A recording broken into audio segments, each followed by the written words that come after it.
물밑 접촉을 통해 진행해온 2차 북미 정상회담 일정과 회담 의제를 막판 조율할 것으로 보입니다. 이어 백악관에서 트럼프 대통령을 면담하고 김정은 국무위원장의 친서를 전달할 것으로 알려졌습니다.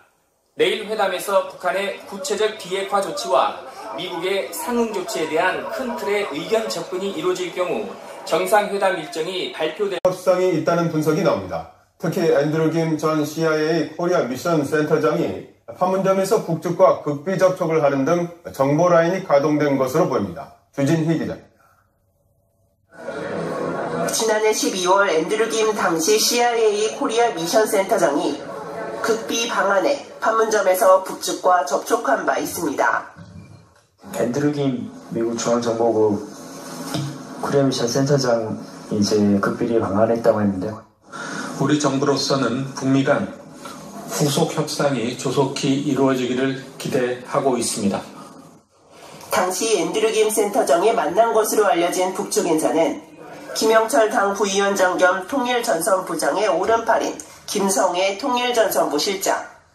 김성애 실장은 김영철의 첫 뉴욕 방미 때도 동행했고 앤드류 김과는 이미 안면이 있는 사이입니다. 지난해 말 북미 교착 국면을 타개하기 위해 이후에도 미국 CIA와 북한 통일전선부 라인이 활발하게 물밑 접촉을 이어온 것으로 보입니다. 외교 소식통에 따르면 물밑 접촉에서 북측이 요구한 것은 종전선언과 북미 연락사무소 설치, 그리고 대북 제재 완화 등 3가지. 북한은 이에 상응하는 비핵화 조치로 영변의 검증 가능한 폐기를 내놓은 것으로 전해집니다. 특히 김영철 부위원장이 김성애 실장을 대동하고 미국을 방문한다는 점에서 양측의 의견이 어느 정도 좁혀진 게 아니냐는 분석이 나옵니다. MBN 뉴스 주유진입니다. 미국 국방부가 북한의 미사일 능력은 특별한 위협이라는 내용이 포함된 미사일 방어 검토 보고서를 냈습니다. 보고서에는 북한의 미사일이 미 본토를 공격할 수 있는 시간이 가까워졌다면서 미국은 경계태세를 유지해야 한다는 내용도 담겼습니다. 북한의 미사일 위협을 포함한 보고서가 공교롭게 북미 비핵화 협상을 위해 김영철 북한 노동당 부위원장이 워싱턴을 방문하는 당일 발간된 것을 놓고 일종의 기선제압에 나선 것 아니냐는 분석이 나옵니다. 모포 투기 의혹을 둘러싸고 연일 진실 공방을 벌이고 있는 손혜원 더불어민주당 의원이 유튜브를 통해 전면 대응에 나섰습니다. 문화재청 압력설과 차명설 등 불거진 의혹들을 조목조목 반박했는데 김정숙 여사 관련 내용도 해명했습니다. 북한 대표단 일정에 트럼프 대통령 면담 계획이 잡혀있다고도 보도했습니다. 이번 고위급 회담에서 양국은 2차 북미 정상회담 장소와 일시, 의제 등 구체적인 내용을 매듭 지을 것으로 관측됩니다. 지난해에도 김 부위원장이 김정은 위원장의 친서를 들고 미국을 긴급 방문한 직후 1차 정상회담이 성사된 바 있습니다.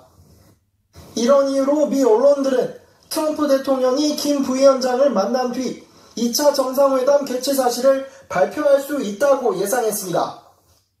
최대 관심사였던 회담 장소도 윤곽이 드러나는 모양새입니다. 로이터 통신은 김 위원장이 설 연휴 이후 베트남을 방문할 것이라며 베트남 정부가 이를 준비하고 있다고 보도했습니다. 또 이르면 미국 현지 시간으로 18일 트럼프 대통령이 2차 북미 정상회담 계획을 발표할 수 있다는 전망까지 나오고 있습니다. MBN 뉴스 장명훈입니다. 장소로 베트남이 유력하게 거론되는 가운데 로이터 통신은 베트남 정부가 다음 달 8일 이후로 김정은 위원장의 국빈 방문을 준비하고 있다고 보도했습니다. 소식을 전하면서 정상 간 오갔을 얘기를 추론해 보도합니다. 9일에는 김 위원장과 시진핑 주석의 회동 내용은 공개되지 않았으며 트럼프 미국 대통령도 침묵을 지키고 있다고 소개합니다. 10일의 경우 미국 언론과 정치권 그리고 일본 언론의 분석을 전합니다. 이처럼 한반도를 둘러싼 정세 관련 보도에서 대한민국의 역할은 매우 미미해 보입니다. 우리 정보당국의 사전 파악 여부, 청와대의 기대감, 방중 회담에 대한 일부 외교 전문가의 추론이 전부였습니다. 향후 한반도에 미칠 영향을 우리 시선에서 보다 주체적이고 심층적으로 진단했어야 합니다. 한반도 정세 보도에서 누구를 주체자로 자주 부각하는지, 이것이 은연중에 무엇을 의미하는지, 향후 관련 보도에서 손 의원은 제기된 의혹을 강력히 소명하고 문제를 바로잡겠다는 의사를 밝혀 신중히 접근하기로 했다는 게 당의 설명입니다. 민주당이 신속하게 진화에 나선 건 지지율이 고전하는 상황에서 여론이 악화할 경우 대형 악재로 비화할 우려가 있다는 판단에 따른 것으로 보입니다. 야권은 솜방망이 처분이라며 일제히 십자포화를 퍼부었습니다. 앞서 한국당은 대통령 부인 김정숙 여사와 손 의원이 고교 동창 인정 등을 들어 권력형 비리로 규정하고 공세 수위를 끌어올렸습니다. 손혜원 의원의 사건은 정말 저희의 상상을 초월하는 일이다 이렇게 생각을 합니다. 정말 그냥 권력형이 아니라 초권력형 비리라는 표현을 드립니다. 서영교 의원도 이 부분에 대해서 진실을 제대로 이야기해야 될 것입니다. 사법농단의 실체는 바로 여당 의원이었다는 것을. 또 김 여사와 손 의원, 서 의원의 이름을 한 글자씩 따서 김혜교 스캔들이라고 비판하며 국회 윤리위에 두 의원의 징계 요구안을 제출했습니다. 연합뉴스TV 최지숙입니다. 더불어민주당 손혜원 의원은 전남 목포 근대역사문화공간 내 건물을 차명으로 사들였다는 의혹에 대해 그게 차명이면 전 재산을 국고로 환원하겠다고 밝혔습니다. 손 의원은 어제 TBS 라디오 김어준의 뉴스공장에 출연해 인생을 걸고 말씀드린다며 차명이 아니라고 주장했습니다. 이어 친동생이 언론 인터뷰에서 차명 거래 의혹을 사실상 시인한 것에 대해서 집안의 어두운 그림자라 구체적인 말씀은 드리고 싶지 않다며 동생과 10년째 교류가 없는 상태인데 저렇게 인터뷰를 해서 깜짝 놀랐다고 덧붙였습니다. 청와대는 손혜원 더불어민주당 의원과 김정숙 여사를 연결진 자유한국당 나경원 원내대표의 주장에 대해서 초현실적 상상력이라고 일축했습니다. 대변인은 정치판이 혼탁해도 지켜야 할 최소한의 예의와 선이 있다며 나경원 원내대표가 초권력형 비리라는 표현을 썼는데 그 발상이 초현실적이라고 말했습니다. 다만 김 대변인은 손 의원을 둘러싼 투기 의혹에 대해선 당에서 판단할 문제라고 선을 그었습니다. 양승태 전 대법원장이 어제 검찰에 나와 조서가 정확히 기재가 됐는지 꼼꼼하게 검토했습니다. 네, 검찰은 더 이상 조사가 필요하지 않다고 밝혔는데 구속영장 청구가 초읽기에 들어간 형국입니다. 나확진 기자입니다. 지난 11일부터 일주일 사이 5차례 검찰에 출석한 양승태 전 대법원장. 3번은 검찰의 조사를 받기 위해서 나왔지만 2번은 작성된 조사가 정확한지 검토하기 위한 출석이었습니다. 17일 마지막 조서 열람을 끝으로 검찰의 양 전 대법원장 조사는 끝났습니다. 이제 남은 것은 양 전 대법원장의 구속영장 청구 여부.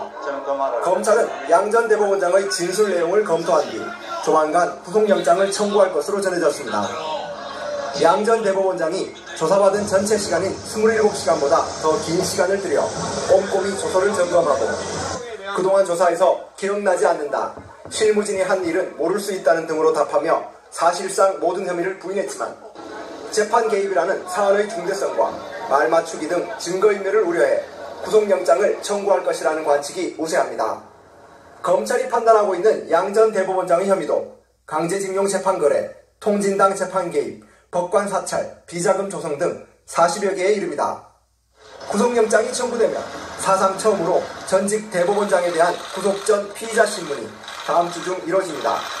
전직 대법원장의 사상 첫 검찰 소환에 이어 첫 구속영장 청구 가능성이 서초동의 시계는 빠르게 움직이고 있습니다. 연합뉴스TV 나확진입니다. 지금까지 나왔던 기사 SNS와 보도자료에 이어 25분짜리 유튜브 동영상을 통해 반박에 나선 손혜원 의원. 주변인을 통한 차명 매입과 문화재청 영향력 행사 의혹 등에 대해 100번도 넘게 말했다며 답답함을 토로합니다. 이 목표 관련돼서 0.0001%라도 제가 숨기는 게 있다든지 뭐 감춰진 제 욕심이 있었다든지 하면 제가 이렇게 못 나서죠. 아주 악랄한 인격 말살입니다. 목포에 열채 넘는 가옥을 산 경위에 대해선 박물관용 부지라고 또다시 강조했습니다. 모았던 그 컬렉션이 한 곳에 있어서 나전치기 박물관으로 있었으면 좋겠다 생각을 했어요. 어디 지방 어디다가 땅값이 좀 싼 데다 널찍한 데다가. 야당이 거론한 김정숙 여사 관련 해소도 해명했습니다. 친구인 건 맞지만 정치 임무는 2015년 문재인 당시 당대표 측의 권유로 이루어졌다는 겁니다. 그래서 그 신문을 보고 저한테 전화가 왔어요. 네가 와주는 줄 몰랐다. 너무 고맙다. 손 의원은 의원직과 재산은 물론 목숨까지 내놓을 수 있다며 처음 의혹을 제기한 언론사도 뭔가를 내놔야 하는 것 아니냐며 목소리를 높였습니다. MBN 뉴스 박영입니다. 나경원 자유한국당 원내대표는 손혜원 의원 의혹에 대해 김정숙 여사를 거론하며 초권력형 비리라고 비판했는데요. 청와대는 초현실적 상상력이라면서 최소한의 예의와 선을 지켜달라고 맞받았습니다. 한편 어제 오후 긴급 최고위를 연 민주당은 서영교 의원은 당직 사퇴, 손 의원에 대해선 판단을 보류하기로 했습니다. 길기범 기자입니다. 자유한국당은 손혜원 더불어민주당 의원의 목포 부동산 투기 의혹을 손혜원 랜드 사건으로 명명하고 강도 높게 비판했습니다. 특히 고등학교 동창인 손 의원과 영부인 김정숙 여사의 관계를 강조하며 이번 사건을 초권력형 비리로 규정했습니다. 정체 입문하게 된 경위 자체도 동창인 김정숙 여사의 부탁에 의해서 그래서 정말 그냥 권력형이 아니라 초권력형 비리라는 표현을 또 재판 청탁 의혹을 받는 서영교 민주당 의원까지 포함시켜 이른바 김혜교 스캔들이라며 총공세를 펼쳤습니다. 그러자 청와대는 이번 의혹은 김 여사와 무관하다며 최소한의 예의와 선을 지켜달라고 당부했습니다. 한편 두 의원에 대해 진상조사를 벌인 민주당은 어제 오후 긴급 최고위를 열었습니다. 일단 검찰 공소장에 구체적인 내용이 언급된 서 의원에 대해선 당직에서 물러나고 상임위를 교체하기로 의견을 모았습니다. 서 의원이 당과 사법개혁에 부담을 줄 수 있다는 판단하에 수석 부대표 및 관련 상임위 위원 사임 의사를 밝혀왔고 이를 수용하였습니다. 반면 손 의원에 대해선 투기 목적이 아니고 목포의 진흥을 위해 노력한 것이라는 해명을 받아들여 상황을 지켜보기로 했습니다. 자유한국당은 국회의 명예와 권위를 실추시켰다며 국회윤리위원회에 손 의원에 대한 징계 요구안을 단독 제출했습니다. MBN 뉴스 길기범입니다. 사법보안으로 사용되고 있는 건데 피고인이 법원에 이걸 신청하면 공공기관과 학교 등은 피해자의 주민번호와 전화번호는 물론 일기장, 카카오톡, 진료기록 같은 정보까지 법원에 내줘야 합니다. 또 법원은 이걸 아무런 여과 없이 그대로 피고인에게 제공하는 걸로 확인됐다고 신문은 전했습니다. 주소 하나만 알려줘도 보복당할까봐 두려워하는 피해자 입장에선 2차 피해가 우려되는 대목입니다. 전문가들은 피고인의 방어권 차원에서 정보 열람 물론 필요하지만 피해자 동의를 받은 정보만 제공하는 등의 세부적인 규칙을 마련해야 한다고 강조했습니다. 조선일보 보겠습니다. 13세 미만 어린이가 타는 통학 차량에 운전자 외에 성인 보호자를 한 명 더 태우도록 한 이른바 세리미법이 지난 2017년부터 모든 유치원과 어린이집, 학원에 적용이 되고 있는데요. 잘 지켜지고 있을까요? 신문이 지난 15일과 16일 학원이 밀집한 서울 목동과 상계 등에서 어린이 통학 차량 12대를 확인한 결과 성인 보호자가 탑승한 차량은 3대뿐이었다고 합니다. 학원들은 영세학원이 한 달 180만 원씩을 내고 성인 보호자를 고용할 수는 없는 실정이라고 이야기합니다. 학부모들은 불안하지만 학원의 법을 지키라고 요구하기가 어렵고 경찰은 학원 측 반발이 거세 제대로 된 단속이 힘들어서 실제 사고가 난 경우에만 세리미법을 지켰는지 확인하고 단속한다고 신문을 지적했습니다.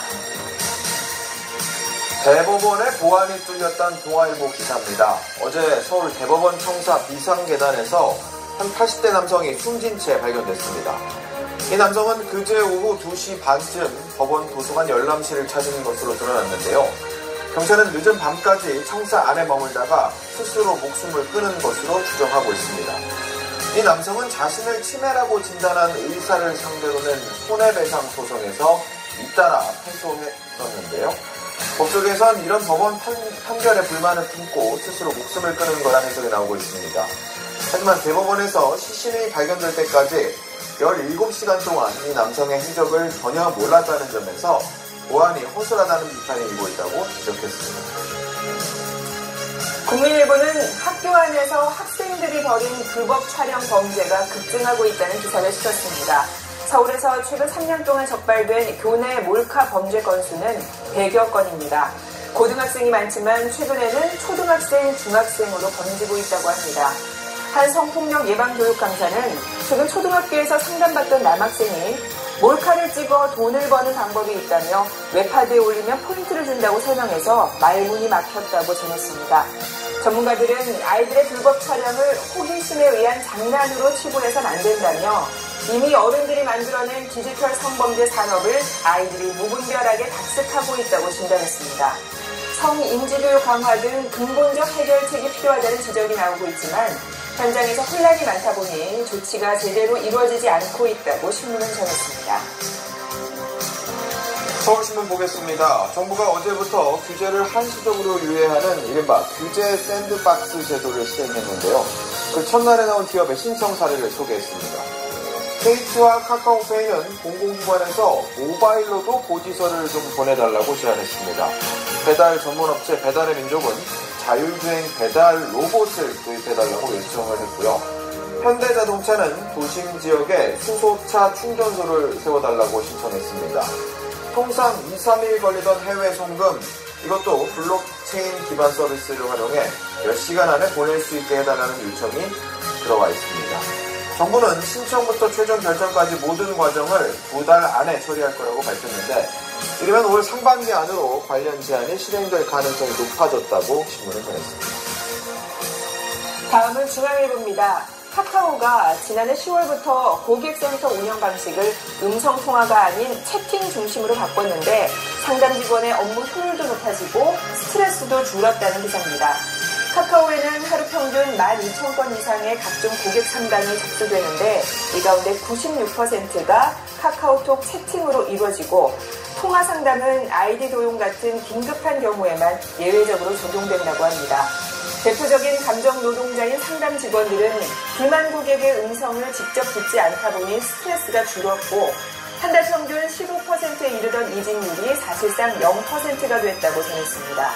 또 음성통화 방식 때는 전화 연결 지연에 따른 고객 불만이 많았는데 채팅으로 바꾸고 대기 시간이 1분 이하로 줄이면서 고객 만족도도 높아졌다고 덧붙였습니다.